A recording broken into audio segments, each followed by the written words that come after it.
Hello and welcome to another video, and yes, another day, another small crossover. This time Volkswagen are back with a new entrant into what is that ever-growing small crossover segment. This is the Taygo. Now the Taygo sits between the Polo and the T-Cross in the range, so it's at the lower end in terms of size. It's a smaller crossover, but this one is more stylized, it's more coupe-like. And we're going to have a first drive in this, and thanks very much to Western Motors in Drogheda for providing this vehicle for this test. The styling at the rear is very handsome. You've got a very nice strip of LED lights at the back. You've got that sloping rear roofline. Boot space is just about on par with the T-Cross, a little bit smaller. Of course, the T-Cross, you can push the seats all the way back, which gives you about 455 litres. This is just short of that at 438 litres. The Taygo is a little bit longer than the T-Cross, but it also sits that little bit lower, so it sits between Polo and T-Cross, so the ride height is elevated but not quite as high as T-Cross. In terms of space up front, I have plenty of room. I'm a big guy, I'm 6'2" and I'm not exactly skinny, and I have plenty of headroom. It's easy to get a good driving position. The steering wheel adjusts for height and rake. So at the back I am pretty okay here. Now I have moved that front seat forward a little bit.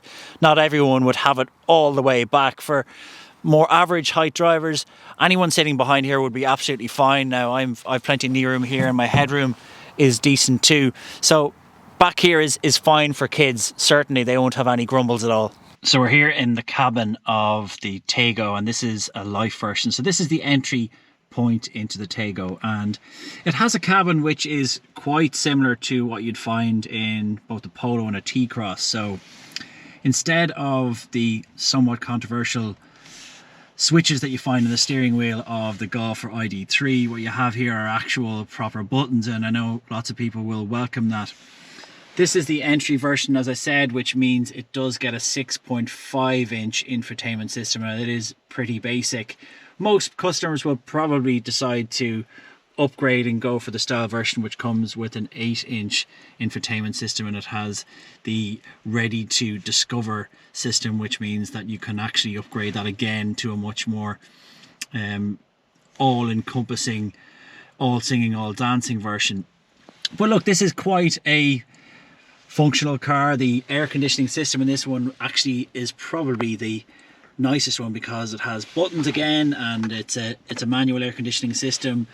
Climatronic, of course, is available on higher versions. But in terms of everything that you need, then this car will have it. It has Bluetooth. You will be able to connect your phone up. This doesn't have Apple CarPlay or Android Auto, which you will need to go to Style or Ireland version 4. But here you have a standard normal handbrake. This is a 5-speed manual gearbox, 6-speed in the 110 horsepower petrol version. Plus, of course, there is 7-speed DSG as well. But overall, the cabin is pretty decent. There are some scratchy plastics on the door, which could be a little bit nicer. But everything here in terms of the steering wheel, handbrake, gear lever, all feel good to the touch. You can change these inserts in higher spec versions as well. So yeah, overall, it's a pretty nice place to be. The choice of engines for this car are pretty straightforward. At entry level, you have a 1 litre 3-cylinder petrol engine with 95 horsepower. Every other version comes with the 110 horsepower petrol engine. Now, if you do want automatic, that is quite a price jump. This car starts at 27,745, and you have to pay nearly €5,000 for the Life model with the DSG automatic. So that's quite a big jump to get into DSG. If you go through the range, so into Style and R-Line versions, the price walk is about €3,500, which is a little bit more manageable. So if I talk you through some of the standard equipment you get in the Taygo, it's pretty decent. The Life version, the entry point version, which is the one we're driving and which you generally tend not to get your hands on, is well equipped. It doesn't have a lot of the pretty bells and whistles, but it has the core things, and in particular the safety items. So you've got front assist, lane assist and hill start assist in this. You get 2 USB interfaces in the front and the rear. There is alloy wheels, a 16-inch alloy wheels in this version. You get LEDs at the rear and at the front, and it is a pretty well equipped car. Now, if you do move up to the style version, and that is the version I would recommend people to get, you're starting to get into things like App Connect. So you have your Apple CarPlay, Android Auto, you get 17-inch alloy wheels, you get chrome elements on the bumpers, plus you get things like adaptive cruise control, you get autonomous emergency braking, front assist, and you get park distance control in front and rear. So you're starting to get into a much more well-equipped car. You can then go for the R-Line, which is more of a styling package rather than an outrightly different car. So you're getting a different type of 17-inch alloy wheel, you're getting R-Line trim throughout.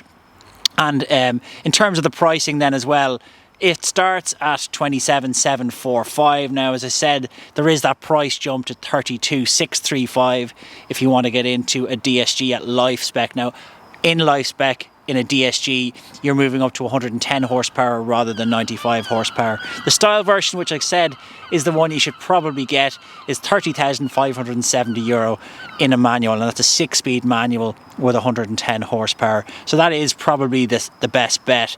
You can pay up to 35,480 euro for an R-Line DSG, but you're starting to get into different segments when you're starting to spend that sort of money.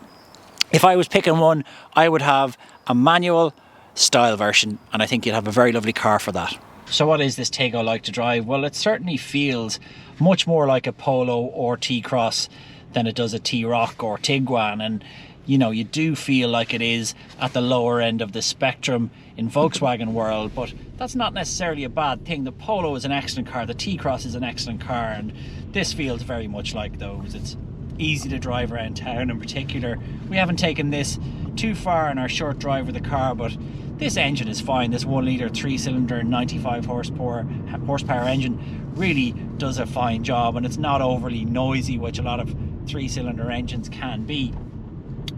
Is there any point in moving to the 110 horsepower engine? I would say ordinarily no, but in the case of this car, you're going to be moving up to the 110 if you get the style version, which I think is the one to go for, because it just gets all of that extra equipment which you really want. You know, you do want the better infotainment system.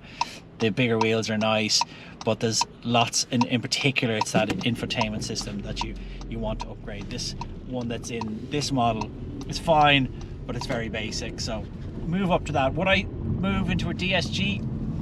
Maybe.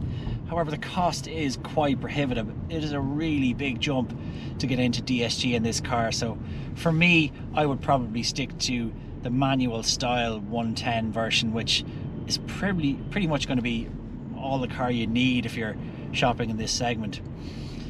Overall, this is a good car. We kind of knew it would be. Quality is fine. Yes, there's some scratchy plastics in some places, but overall the fit and finish of this thing is lovely. So you know, it's down to your personal choice. This is a styling choice. All of these coupe crossover SUVs are a styling choice, and in this case you're not going to be any way compromised because the boot space is still big, the rear legroom is decent, unless you're particularly tall in front and you have particularly tall kids in the back. You're going to have enough space. It's a decent overall package, and I think this car will do well. So is there the need for yet another small crossover? Well, that's open to debate. What isn't open to debate is the fact that this segment is growing, that the general public love them, and that this segment is going to continue growing over the next 12 to 24 months. And this Tego is a very good entrant into that segment. The quality is very good. The engines are willing. It's going to be cheap enough to run. Yes, the price isn't what it is in other countries. This starts at under 20,000 euro in Germany. Here it starts at 27,745 euro. So the price differential is quite big, but it's on par with its rivals. The quality is excellent, and the styling in this case is very good. It's a pretty little car, and I think it's one that will do well for the brand. We'll be back next week with more videos. Please remember to like this video if you like it, and don't forget to subscribe and hit that bell icon to make sure you catch all of our videos.